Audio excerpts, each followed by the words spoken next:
y'urwo bavango ngo RDF ngo iri muri Kongo none ni muyemvite mureba RDF kwisa ibyo kuvuga amagambo gusa. Izi mpuguke zashinja u Rwanda kongera umubare w'ingabo zarwo ndetse n'ibikoresho bya gisirikare mu burasirazuba bwa Kongo, aho FARDC ikomeje kurwana n'inyeshyamba za M23. Ni raporo kugeza ubu izi mpuguke zitarashyikiriza Loni, ariko ibikubiyemo byamaze gushyirwa ku karubanda. Izi mpuguke inshuro nyinshi zakunze gushimangira ibirego bishinja u Rwanda kohereza ingabo zarwo mu burasirazuba bwa Kongo mu rwego rwo guha umusada inyeshyamba za M23. Ni ibirego cyakora leta y'u Rwanda yakunze kugaragaza ko ari ibinyoma. Raporo yazo nshya ivuga ko muri Mutarama uyu mwaka u Rwanda rwohereje abasirikari 1000, ikavuga kandi ko ibirenze ibyo ngo rwashakiye M23 abarwanyi bashya barimo abayinjiyemo ku bushake n'ababihatiriwe. N'abarwanyi ngo barimo n'abana bato, kubashaka bikaba byarakorewe muri Kivu ya ruguru, mu Rwanda ndetse no muri Uganda. Izi mpuguke muri raporo yazo zivuga ko abarwanyi bashya ba M23 bamaze igihe bahererwa imyitozo mu bice bitandukanye birimo umujyi wa Bunagana ndetse no mu birindiro bya Canzu bisanzwe bibamo General Sultan Makenga ukuri igisirikare cya M23. Izi mpuguke zivuga ko Colonel Kanyambibwa Lewu wa M23 ari uyoboye ibikorwa byo gutoza abarwanyi bashya ba M23, gusa imyitozo nanone ngo ikaba iyoborwa n'abasirikare bo mu ngabo z'u Rwanda. Zivuga kandi ko u Rwanda rwongereye ingabo zirushinja kugera ku butaka bwa Repubulika ya Demokarasi ya Kongo. Impuguke za Loni zivuga ko abasirikare ba RDF bari muri DRC babarirwa mu 3500, ibisobanura ko baba baruta ubwinshi abarwanyi b'umutwe wa M23.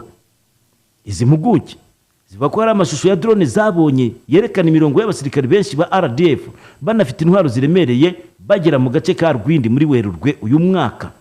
Zishinja kandi Colonel Migabo Calixte kuba ari we uyoboye izo ngabo. Usibye kohereza ingabo, RDF inashinjwa kohereza muri Kongo ibikoresho bya gisirikari birimo za burende, ziriho radari na misile zihanura indege zirasirwa ku butaka ndetse n'imbunda nini zo mu bwoko bwa milimetero 120 nuko banditse. Kohereza izi ntwaro muri Kongo ngo nta kindi bigamije usibye guhanura drone zo mu bwoko bwa CH4 Kongo yari yaraguze mu Bushinwa. Kuva mu mpera z'umwaka ushize, M23 yemeje ko yahanuye ebyiri muri izi drone, indi imwe ikora impanuka ku kibuga cy'indege cya Kavumu. Kongo mu minsi ishize yaguze izindi drone za CH4, gusa amakuru avuga ko izi drone zikiri Kinshasa zitari zoherezwa mu bice by'imirwano. Kugeza ubu ntacyo u Rwanda ruravuga kuri iyi raporo. Leta y'u Rwanda cyakora kunze kunenga raporo nk'izi izigaragaza nka kimwe mu bikomeje kudindiza ibikorwa byo kugarura umutekano mu burasirazuba bwa Repubulika ya Demokarasi ya Kongo. Angeli, iyo raporo ishobora kuba yarateguwe na Muyaya akusore mu biki Minisitiri wa Communication. Yes, ishobora kuba yarateguwe na Muyaya, wenda yicaye nko mu biro bya Bintu Keita yarangiza agahita yiterura bakajya kuyishyiraho antete y'izo mpuguke. Ibi ngibi rero iyi raporo sobwa metuyumvise nta n'igitangaza kirimo, ku byo bavuga ni ibintu bisanzwe n'ubundi abantu biteze.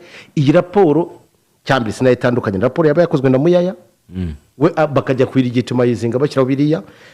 Cya kabiri, iyi raporo nayo ishobora kuba yarateguwe na babandi bita ngo ni forbidden stories bakayiha biriya. Ibi ni ibintu biraho ngo byo kurangaza abantu, ni ibintu natekereza yuko ubwabyo bidafitemo nibura n'agatonyanga ko gushyiramo ubwenge. Reka nkwereke, ntabwo ushobora kumbwira ngo drone ngo zabonye abasirikare bagenda baba bari ku cyo bita single file formation, sibyo?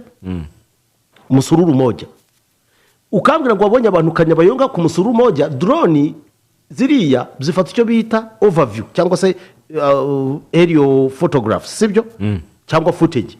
Ntago wambwira ngo umusirikare uri ku murongo wamutandukanya n'uwa FARDC n'urugero, kuko wenda wamenya position barimo n'ibindi, wenda bavuga atanga bavuye kwa M23, ntago wamutandukanya n'uwa M23. Umbwire drone ifite DNA recognition ishobora kwekavuga turi n'umunyarwanda wingu n'umukongomani. Ibyo ubwabyo bigaragaza bias, bikagaragaza kutagira kuba biri politically motivated. Niyo mpamvu navuze ko byateguriye kwa Muyaya bijyanwa muri izo ngirwa mpuguke. rero ndashaka kubwira kwanza n'ijambo ryacu ry'impuguke baryubahe niyo mpamvu ntiyite impuguke niyite impuguke kuko ntabwo uri impuguke kugira ngo ntazamera izo ni ibintu bishekeje nawe ndashaka nkubwize ukuri mutabaruka wize icyo bita photograph interpretation iyo baza kuvuga yuko wenda babonye izo formation z'abasirikare ziri mu kwambuka umupaka wenda umurongo warenze umupaka wa Kongo urimo gukomeza hariya bari kuvuga bati wenda ariko kuvuga ngo Kanyabayonga hiri n'umupaka w'u Rwanda umbwize ukuri mu kuri kw'Imana isumba byose yaba amashusho ya satellite yaba iki kubona abasirikare bagenda ubuse abantu bambaye impuzankano wowe wabatandukanya gute ntago wenda u Rwanda bafite uko bagenda abo Rwanda bafite uko bagenda ukambwira igisirikare cyabo cyo kwa shitani cyabo cyo ku Mana iyo abantu barimo kugenda nk'ibyo ngibyo bavuga ndiyumvisha ko bari kuri single file formation sibyo bari mu kugenda ku murongo bafite n'ibitwaro biremereye nuko nguko nyine abasirikare bagenda none se bo urambwira ko drone ishobora gupimba ikavuga turiya n'umunyarwanda ibyo ni ibintu bikwereka ubwenge buke n'ubujiji no kuba politically double standard n'ibindi nk'ibyo ariko bavuga ko harimo na za burende ngo zihetse n'ibibunda binini izo bambuye Kongo zingana iki ntabwo muri South Africa y'epfo yataye birukanse zagiye izo bambuye FARDC zingana iki ko zigeze zinatinya zigahita zihunga impuguke utekereza ko inaniye gutandukanya burende y'u Rwanda n'iya Kongo burende yose inganda zikora abantu bose bahahira hamwe mu nganda zigura intwaro izo mpuguke niba wenda zarazifasha zikabona ko registration yayo aho yakorewe naho yagurishijwe bakabitrakinga basanga ari mu Rwanda ibyo wenda birafatika ariko kuvuga ngo barazibonye ziri muri position zifite n'ibibunda bihanura indege bihanura ngo za drone ibirasirwa ku rwego za misile erega burende zose inshuro nyinshi ziba zifite izi mbunda zose guhera kuri 12 mm sibyo zifatwa nka anti aircraft guns sibyo hano meko baherutse kurasa drone ya Kongo bakaberwa ikibunda cyayirashe erega kurasa drone n'ibintu byoroshye n'ubwo yakubita umujugujugu yawe ikintu cy'ikibunda ngo batamenye wenda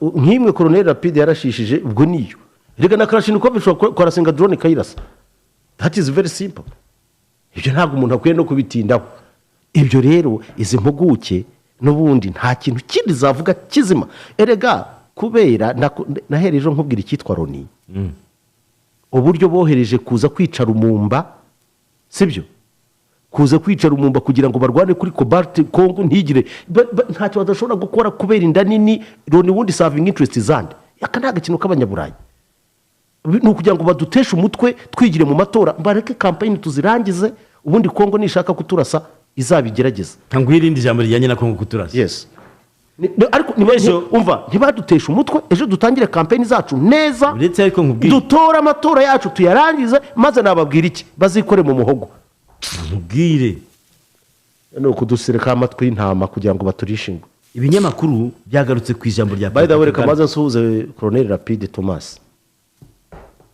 uzwiho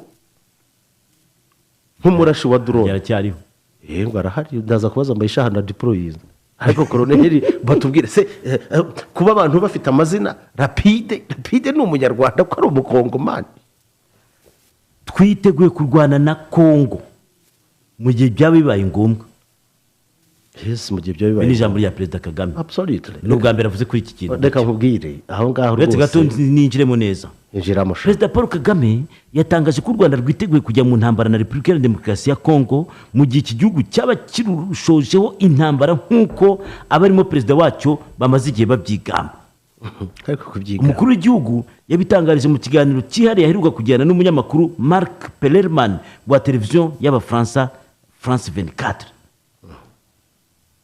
Perezida Paul Kagame yagaragaje ko ibikomeje kubera mu burasirazuba bwa Repubulika ya Demokarasi ya Kongo ahasanzwe habarizwa umutwe wa FDLR urwanya ubutegetsi bw'u Rwanda ari ikibazo ku mutekano warwo yavuze ko uyu mutwe w'abajenosideri umaze imyaka ibarirwa muri 30 iba mu burasirazuba bwa Kongo gusa umuryango mpuzamahanga aho kugira icyo ukoraho ugahitamo gushinja u Rwanda guha ubufasha inyeshyamba za M23 Perezida Kagame yasubizaga uyu munyamakuru wamubazaga niba u Rwanda rwarohereje ingabo muri Kongo yavuze ko mu gihe cyose FDLR riteje ikibazo u Rwanda ikiri hakurya tuzasubiza mu buryo bukwiye tubona ko bwakemura ikibazo ibyo nta kibazo kibirimo abajijwe niba intambara hagati y'u Rwanda na Kongo ishoboka Perezida Kagame yavuze ko mu gihe yabibayeho u Rwanda rwiteguye kwirwana kuko ntacyo gutinya rufite none urabyumva ute rwose nuko bigomba no kugenda ubu tekereza ko uyu munsi wa none ikintu cya mbere sibyo perezida Kagame ashinzwe, ubu ndabivuga kuko ntabwo arajya muri kampeni n'ibindi. Perezida Kagame ikintu ashinzwe ni iki usibye kurinda u Rwanda n'abanyarwanda? ejo nakubajije we na Sadate nabandi igihe cyarageze ngo u Rwanda rwinjire ku butaka bwa Kongo rujye gusenya M23 rujye gusenya FDLR. Umva se nkubwire ibyo ngibyo, ngira ngo ubushize narabikubwiye, nkubwira yuko umunsi Kongo izashaka kurangiza ikibazo burundu ntizongere no guteza ibibazo n'amagambo agaciro ivuga ibyo yirirwa yikangata ivuga ngo biki n'ibiki n'ibiki, umunsi izashyira mu bikorwa inzozi zayo mbi zo kuvuga ko bazaza hano guhindura ubutegetsi bakoresheje imbunda, by the way barabuhindura baradutoreye. Uwo mukino batekereza rero wo kurota abantu bamugani bagahaga amafiriti bakarota nabi, ntabwo ntekereza yuko uyu munsi wa none ibyo batekereza baramutse babishyize mu bikorwa byabagwa neza. Ndanabisubiramo, Kongo umunsi izashaka ubwayo kwikemura ikibazo burundu n'amagambo akarangira, ni umunsi bazavuga ko bagiye gushorera bene wabo b'intera hamwe n'abandi abo bashyigikirwa ndabyita bene wabo ko barakorana, bakavuga bati rwose Karume, General Karume jya imbere atake, urumva Pacifique ale n'izindi vuka bati turabaha atirare cover, tubahe wenda aerial cover, tubahe supply, tubahe fallback position yo kuri organizinga, nimugende muvaneho ubutegetsi bwa Kagame nk'uko mwabivuze ajye kwihisha mu ishyamba. Reka mbabwire ndanabisubiraho, ibyo mutinye kurusha ibindi byose muzamubihaye amahirwe, kuko ndakubwiza ibi byo kwicara umuntu aho ngaho akaza kuvuga ati njyewe sinjya nkina njyewe biki, ntabwo kina bivuge mu magambo sawa, ariko kubikora wabigerageje. Ibyo rwo bavuga ngo RDF ngo iri muri Kongo noneho nimuyemvite mureba RDF ku isi, ibyo kuvuga amagambo gusa. Ndabikubwiye urebuka intambara yo bita African Great War ya Kongo ya kabiri, kiriya gihe u Rwanda rwashoboye guhangana n'ibihugu byari bimaze kumoderniza igisirikare cyabo. Ntega amatwi neza, bari bamaze gukora modernization y'igisirikare cyabo. Ibyo bihugu ni nka Zimbabwe, icyo gihe cyari igihugu gikomeye kinakomeye gifite igisirikare gifite imyitozo ihambaye, navuga ko cyari igisirikare muri icyo gihe kuko n'abarwanye nacyo baracyakivuga, cyari igisirikare ntangarugero muri SADC. shyiraho Angola, bari bafite Angola yari imaze imyaka irenga 20 mu ntambara. Bigaragare ko burya abasirikare bari mu ntambara bafite experience.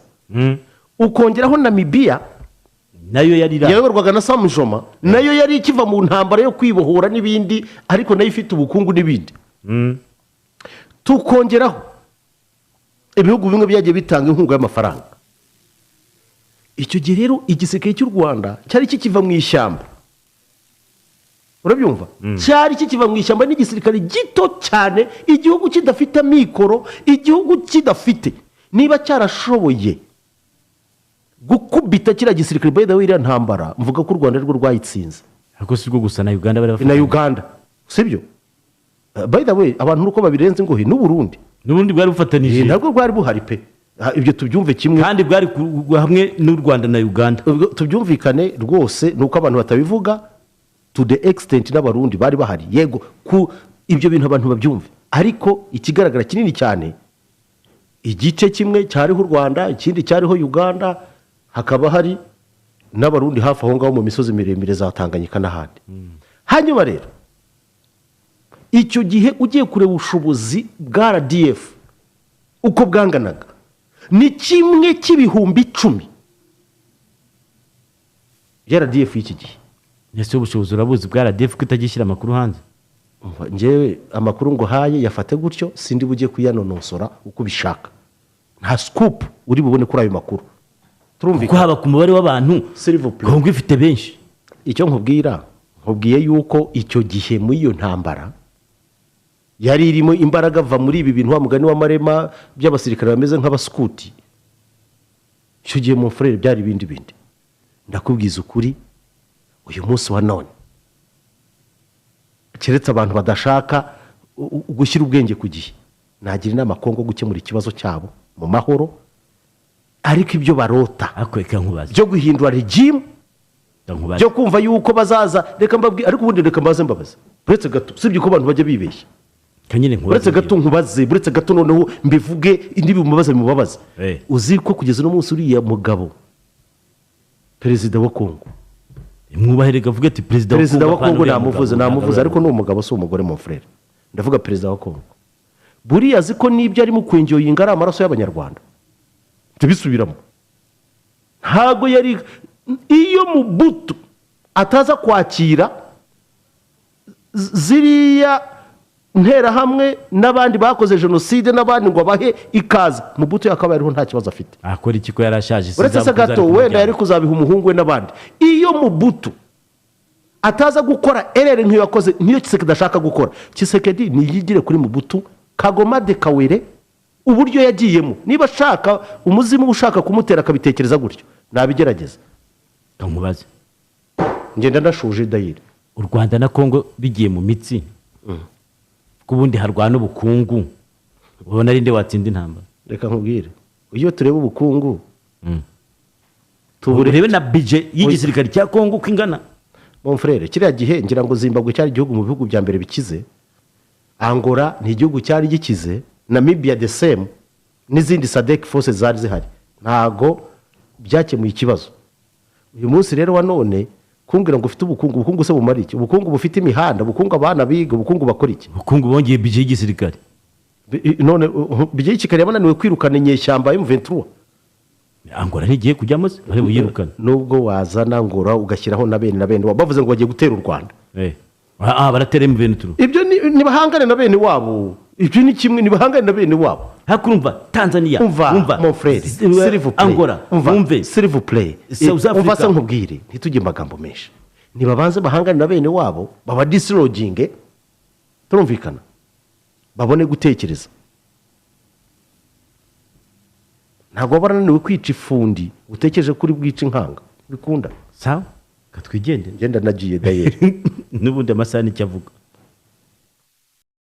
Urakoze cyane wowe urebye iyi video yose ukaba wisoje, kura subscribe tujye tubana ibihe byose kuri Ozil Media TV. Nje ndi Ozil w'Imugesera.